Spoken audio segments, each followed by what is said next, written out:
प्यारे बच्चों, आज हम देखेंगे अपना अगला टेंस जिसका नाम है पास्ट कंटिन्यूअस टेंस। इसे पास्ट इम्परफेक्ट टेंस भी कर सकते हैं। हमने पिछले प्रेजेंट ख़त्म कर लिए हैं, यानी प्रेजेंट समाप्त हो चुका है। पास्ट का दो टेंस, आज ये दूसरा टेंस है इंडेफिनिट के बाद।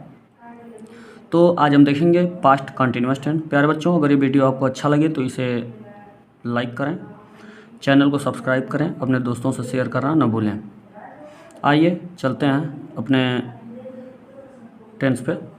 इसमें पास्ट कंटिन्यूअस टेंस की हिंदी पहचान जो होती है उसमें होता है कि काम के साथ, यानी मुख्य क्रिया या क्रिया के साथ, यानी जो भी काम हो रहा है उसमें उसके साथ रहा था, रही थी, रहे थे ये शब्द आएगा। अगर काम के साथ रहा था, रही थी, रहे थे ये शब्द आ रहे हैं तो ये पास्ट कंटिन्यूअस टेंस का होगा वो सेंटेंस हिंदी वाला। और पास्ट कंटिन्यूअस का इंग्लिश पहचान होती है कि वाज वर और वर्ब के साथ वर्ब के फर्स्ट फॉर्म में आईएनजी, यानी ये पहचान होती है। अब क्या होगा कि इसके अफर्मेटिव में क्या होता है कि सब्जेक्ट, अफर्मेटिव और नेगेटिव में सब्जेक्ट लिखते हैं सबसे पहले। और अगर हु वाला ट्रांसलेशन है तो अफर्मेटिव, अगर हु वाला इंट्रोगेटिव है तो वो अफर्मेटिव के सब्जेक्ट की जगह रखा जाएगा। और हु का अगर नेगेटिव ट्रांसलेशन है तो वो नेगेटिव के सब्जेक्ट की जगह रखा जाएगा। बाकी सब काम अफर्मेटिव और नेगेटिव जैसा ही होता है हु के ट्रांसलेशन में, यानी कौन और किसने का जब ट्रांसलेशन आ जाए तो हु से बनाते हैं। तो आइए देखते हैं कि अफर्मेटिव और नेगेटिव का जब भी ट्रांसलेशन करेंगे तो सबसे पहले क्या लिखेंगे, सब्जेक्ट सबसे पहले लिखेंगे।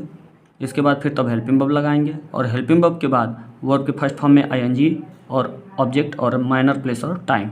इसमें क्या होगा कि सब्जेक्ट के बाद नेगेटिव में वही हेल्पिंग वर्ब के बाद बस क्या लग जाएगा, यहाँ पे देखिए नॉट लग जाएगा, बाकी चीज़ें वही हैं। अब क्या कि इंट्रोगेटिव में अगर क्या से शुरू है तो क्या से शुरू है, यानी यस नो टाइप क्वेश्चन है या फर्स्ट टाइप, तो उसे क्या करते हैं कि हेल्पिंग वर्ब से स्टार्ट करते हैं। अगर क्या से शुरू है तो हेल्पिंग वर्ब से स्टार्ट होगा। और अगर कोई क्या अगर बीच में आ जा रहा है या कोई दूसरा क्वेश्चन वर्ड अगर आ जा रहा है उस सेंटेंस में तो उस क्वेश्चन वर्ड का इंग्लिश पहले लिख लेंगे और फिर वही काम करेंगे, हेल्पिंग वर्ब से ट्रांसलेशन करना स्टार्ट कर देंगे। इंट्रोगेटिव नेगेटिव का अगर ट्रांसलेशन है तो इसका भी ट्रांसलेशन कि अगर क्या से शुरू है तो हेल्पिंग वर्ब से स्टार्ट होगा। तो इंट्रोगेटिव नेगेटिव में नॉट लगता है, तो इंट्रोगेटिव में नॉट कहाँ लगता है, हमेशा सब्जेक्ट के बाद। तो ये क्या होगा कि इसका ट्रांसलेशन हेल्पिंग वर्ब से वैसे ही स्टार्ट होगा, सब्जेक्ट के बाद नॉट लग जाएगा। और अगर क्या शब्द बीच में आ जा रहा है और या तो फिर किसी दूसरे क्वेश्चन वर्ड से वो इंट्रोगेटिव सेंटेंस बना हुआ है तो उस क्वेश्चन वर्ड की पहले इंग्लिश लिख देंगे और इसके बाद तब जैसे ट्रांसलेशन करते हैं क्या का, यानी हेल्पिंग वर्ब से स्टार्ट फिर कर देंगे ऐसे ही। तो आइए चलते हैं, देखते हैं अपने एग्जाम्पल से। अब एग्जाम्पल से समझते हैं कि हमारे एग्जाम्पल में क्या है। इसमें देख रहे हैं कि वे तुम्हें बुला रहे थे। इसमें कौन सा काम हो रहा है, बुलाने का। तो हमने क्या कहा, काम के साथ क्या आना चाहिए, रहा था, रही थी, रहे थे। तो ये कौन सा टेंस होगा, पास्ट कंटिन्यूअस टेंस होगा। तो पास्ट कंटिन्यूअस टेंस है तो कौन बुला रहे थे, कौन से क्या पता चलता है, सब्जेक्ट, यानी वे बुला रहे थे ये हमारा सब्जेक्ट हो गया। क्या बुला रहे थे ये तो नहीं पता, और किसे बुला रहे थे यानी तुम्हें, यानी इसका मतलब क्या और किसे से ऑब्जेक्ट का पता चलता है। तो सब्जेक्ट ऑब्जेक्ट पता चल गया। इसमें देख रहे हैं कि सबसे पहले क्या लिखेंगे, ये सेंटेंस के अनुसार काम होगा। सेंटेंस देख रहे हैं कि ये अफर्मेटिव है, ये नेगेटिव है, तो इन दोनों में क्या होगा कि सबसे पहले सब्जेक्ट लिखेंगे। इसमें कौन सा काम हो रहा है, सोने का, और इसके साथ काम के साथ रहा था, रही थी, रहे थे, और ये नेगेटिव है तो नेगेटिव का ट्रांसलेशन नेगेटिव के स्ट्रक्चर पे, यानी हेल्पिंग वर्ब के बाद बस नॉट लग जाता है। तो क्या है कि इसका ट्रांसलेशन पहले किया जाए तो वे का ट्रांसलेशन दे, सबसे पहले सब्जेक्ट लिखेंगे, सब्जेक्ट के बाद हेल्पिंग वर्ब, यानी कि दे के अनुसार हेल्पिंग वर्ब क्या लगेगा, बहुवचन है तो वर लगेगा। अगर एक वचन रहता तो वाज लगता, एक वचन के साथ वाज और बहुवचन के साथ वर, तो दे के बाद वर लग जाएगा। और फिर इसके बाद मेन वर्ब का फर्स्ट फॉर्म, यानी काम कौन सा हो रहा है, बुलाने का, तो काल हो गया और इसका फर्स्ट फॉर्म लिख दिया और इसी के साथ आईएनजी, तो कालिंग, यानी वाज वर और आईएनजी वर्ब के फर्स्ट फॉर्म में, ये इसकी पहचान होती है इस टेंस की। तो दे और वर और कालिंग, और फिर इसके बाद मेन वर्ब के बाद किसका नंबर होता है, ऑब्जेक्ट का, क्या और किसे का जो उत्तर मिलता है, तो तुम्हें का यू, और लास्ट में फुल स्टॉप। ये ट्रांसलेशन हो गया। अब आगे देखते हैं कि इसमें सब्जेक्ट कौन है, सोने का काम कौन कर रहा है, बूढ़ा आदमी। तो ये क्या है, बूढ़ा आदमी का an old man. An old man एक ही व्यक्ति है, एक वचन, तो क्या लगेगा, वाज। और इसके बाद सोने का स्लिप, और स्लिप में आईएनजी लगा देंगे। और वर्ब के बाद किसका नंबर होता है? ऑब्जेक्ट का। ऑब्जेक्ट इसमें है नहीं, क्या सो रहा है, किसे सो रहा है, ये क्या और किसे उत्तर नहीं मिल रहा है, इसका मतलब ऑब्जेक्ट नहीं है। ये प्लेस है, तो देखिए ये नहीं का मतलब ये नॉट आपका लगेगा, यानी हेल्पिंग वर्ब के बाद नॉट लगा के तब मेन वर्ब का फर्स्ट फॉर्म में आईएनजी, और इसके बाद फिर जो प्लेस है आपका, यानी क्या बचा कमरे में, तो इन द रूम या इन रूम, फुल स्टॉप। अब आगे देखते हैं क्या से शुरू है, तो हेल्पिंग वर्ब से शुरू होगा इसमें, लेकिन हेल्पिंग वर्ब किसके अनुसार? सब्जेक्ट के अनुसार। तो खाने का काम कौन कर रहा है? अंधा भिखारी। अंधा भिखारी एक वचन है यहाँ पे, इसलिए क्या लगेगा? क्या से शुरू, तो हेल्पिंग वर्ब वाज लग जाएगा। किसके अनुसार? अंधा भिखारी। तो ब्लाइंड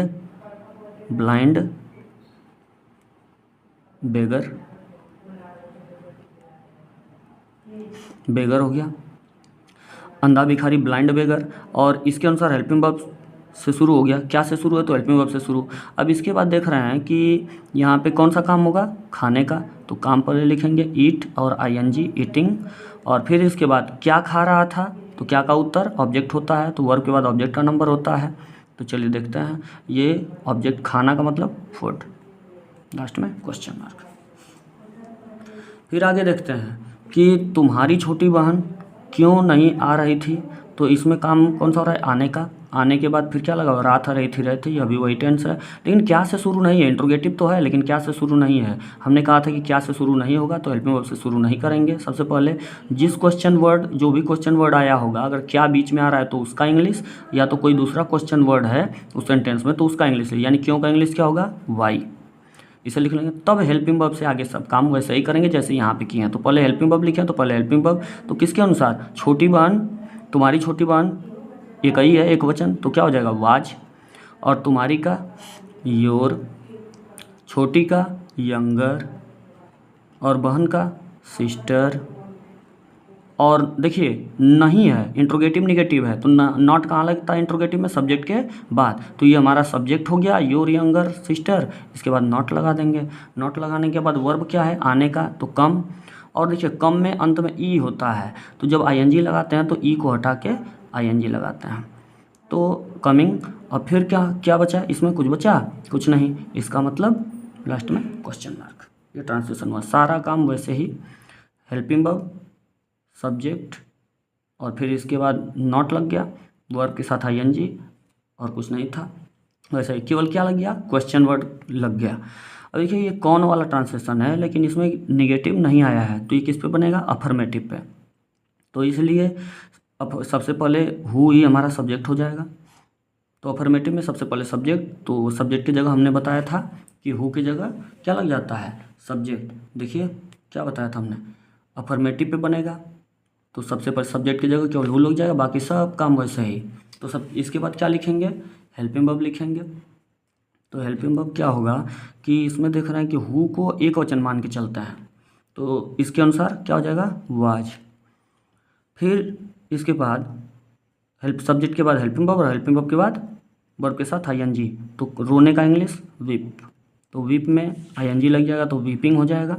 फिर इसके बाद ये तुम्हारे घर में, तो इन, और तुम्हारे का योर, और फिर होम, लास्ट में क्वेश्चन मार्क। यहाँ पे देख रहे हैं कि तुम्हारी गाय कितना दूध दे रही थी, तो इसमें देख रहे हैं कि ये क्या और किस, क्या से शुरू नहीं है, ये क्वेश्चन वर्ड क्या के अलावा क्वेश्चन वर्ड है, तो कितना का इंग्लिश। ये देख रहे हैं कि ये दूध की बात हो रही है, काउंटेबल नहीं है, इसलिए हाउ मच, हाउ मच। और मैंने बताया था कि हाउ मच, हाउ मैनी, और किसके साथ? ये हाउ मच, हाउ मैनी, और विच और हुच के साथ इसका, जिसको प्रश्न कर रहा है, जो चीज़ पूछ रहा है उसका इंग्लिश लिखेंगे, यानी दूध किसको पूछ रहा है? दूध को, तो ये क्या लिख देंगे? How much milk. फिर इसके बाद ये तुम्हारी गाय, तो एक वचन, तो वाज, और तुम्हारी का योर, और फिर काऊ, और देने का इंग्लिश गिविंग, और लास्ट में क्वेश्चन मार्क। प्यारे बच्चों, अगर ये वीडियो आपको अच्छा लगे तो इसे लाइक करें, चैनल को सब्सक्राइब करें, अपने दोस्तों से शेयर करना न भूलें।